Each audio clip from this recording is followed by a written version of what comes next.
చాణక్య నీతి ప్రకారం కొన్ని అలవాట్లు మనిషి ఎక్కువ కాలం జీవించకుండా చేస్తాయి. వాటితో జీవితాన్ని నాశనం చేసుకుంటారు. ఆచార్య చాణక్యుడు జీవితం గురించి గొప్ప విషయాలు చెప్పాడు. మనిషి జీవించేందుకు చాలా కష్టపడాల్సి వస్తుంది. అయితే వారి అలవాట్లతో జీవితాన్ని నాశనం చేసుకుంటారని చాణక్య నీతి చెబుతుంది. చాణక్యుడు చెప్పిన జీవిత సత్యాలు నేటి కాలానికి సంబంధింతగానే ఉన్నాయి. ఆయన చెప్పిన మాటలు పాటిస్తే జీవితంలో మంచి మార్గంలో వెళ్తాం. నిజానికి వృద్ధాప్యం అనేది ప్రజలు సులభంగా అంగీకరించని కఠినమైన వాస్తవం. దాని గురించి ఆలోచిస్తే బుర్రపాడు అవుతుంది. చాలా మంది తమ వయస్సును బయటకు చెప్పుకోరు. దాచేందుకు ఇష్టపడతారు. నేటి అనారోగ్యకరమైన జీవనశైలిలో యువతలో కూడా త్వరగా వృద్ధాప్యం ప్రారంభమవుతుంది. అకాల వెంట్రుకలు తెల్లబడటం, శారీరక బలహీనత, తరచుగా అనారోగ్యం వంటివి వేగంగా వస్తున్నాయి. ఇవి వృద్ధాప్యం కొన్ని లక్షణాలు. చాణక్యుడు వృద్ధాప్యంపై తన అభిప్రాయాలను తెలిపాడు. మనిషి త్వరగా ఎందుకు అకాల వృద్ధుడవుతాడో చెప్పుకొచ్చాడు చాణక్యుడు. వృద్ధుల వర్గంలోకి ఎందుకు వస్తాడో వివరిస్తాడు. యవ్వనాన్ని కాపాడుకోవడానికి కొన్ని పనులు చేయాలని చాణక్య నీతి అంటోంది. చాణక్య నీతి 4వ అధ్యాయంలోని 17వ శ్లోకంలో ప్రతి చర్యకు ఒక సమయం, విధి ఉంటుందని చాణక్యుడు చెప్పాడు.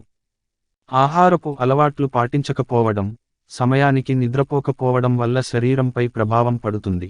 ప్రయాణ అలసట, క్రమరహిత జీవనశైలి కారణంగా ప్రజలు త్వరగా వృద్ధాప్యానికి గురవుతారు. భర్త నుండి శారీరక సుఖం పొందని స్త్రీలు త్వరలో వృద్ధాప్యం ప్రారంభిస్తారని చాణక్యుడు ఒక శ్లోకంలో పేర్కొన్నాడు. వృద్ధాప్యం గురించి చెబుతూ ఒక మంచి ఉదాహరణ చెప్పాడు చాణక్యుడు.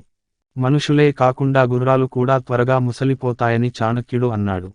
గుర్రం ప్రాథమిక కార్యాచరణ నడవడం, పరిగెత్తడం. ఇది యవ్వనంగా ఉంచడానికి అవసరం. గుర్రాన్ని కట్టివేస్తే అది దాని భౌతిక స్వభావానికి విరుద్ధం. దీని కారణంగా దాని బలం తగ్గిపోతుంది. బలహీనపడటం ప్రారంభమవుతుంది. దాని వయస్సు వేగంగా పెరిగినట్టుగా అవుతుంది. మనిషి కూడా అంతే. ఏం పని చేయకుండా ఖాళీగా ఉంటే త్వరగానే వృద్ధాప్య ఛాయలు వస్తాయని చెప్పుకొచ్చాడు. ఉదయం నుండి సాయంత్రం వరకు నిద్రించే వారికి లక్ష్మీదేవి అనుగ్రహం లభించదు. సూర్యుడు ఉదయించే వరకు నిద్రించేవాడు ఎల్లప్పుడూ పేదరికాన్ని ఎదుర్కొంటాడు. అలాంటి వారు జీవితంలో ఎదగరని చాణక్యుడు చెప్పాడు. వారి అనారోగ్యం వారిని ఎక్కువ కాలం జీవించనివ్వదని చాణక్యుడు వివరించాడు. ఎక్కువ నిద్రస్తే శరీరంలో జబ్బులు కూడా ఎక్కువ అవుతాయని చెప్పుకొచ్చాడు. అతిగా తిన్నవారు త్వరగా పేదలుగా మారతారు. అతిగా ఆహారం తీసుకోవడం వల్ల పేదరికానికి దారి తీస్తుంది. అలాంటి వ్యక్తులు జీవితంలో ఎప్పటికీ ఆరోగ్యంగా ఉండరు. వారికి ఎక్కువ కాలం ఉండదని చాణక్యుడు తెలిపాడు. అతిగా తింటే లేనిపోని ఆరోగ్య సమస్యలు వస్తాయి. మానసిక ప్రశాంతత అనేది మనిషికి అవసరం. ఎప్పుడూ ఒత్తిడిలో ఉండేవారికి కూడా వృద్ధాప్యం త్వరగా వస్తుంది. వయసు పెరుగుతున్నా మానసికంగా చిన్నపిల్లలులాగే ఉండాలి. అప్పుడే శరీరం బాగుంటుంది. చెడు అలవాట్లు ఉన్నవారు కూడా ఎక్కువగా కాలం జీవించరని చాణక్య నీతి చెబుతుంది.